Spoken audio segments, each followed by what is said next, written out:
I went to an all-girls high school and everybody was pretty nerdy, like myself in my grade.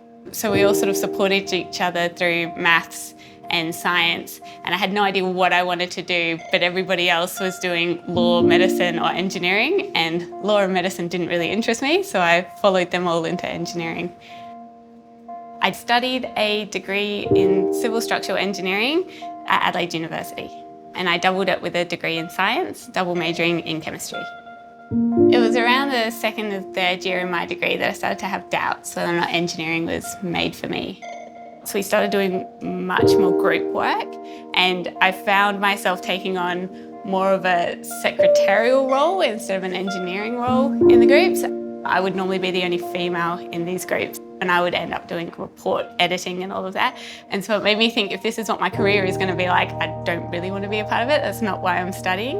I went and spoke to some of the female academics in engineering, and they all said, go to industry, get work experience, and you'll see that it's not like that. And so then I went and tried to get work experience here at SA Water.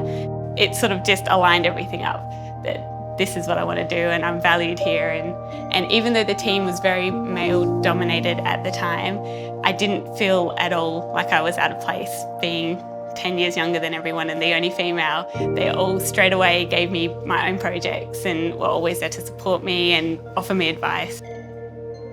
So I was part of the Women in STEM Careers program at the university, and that was all about developing your self-confidence and giving you employability skills. And the program also gathered us all together into one sort of space, and it was probably the only time at uni that I was surrounded by so many incredible STEM women. And having that community where we've all had similar experiences, I was like, well, if it applies to them, well, then it surely applies to me. So maybe I am in the right place if we're all feeling the same things.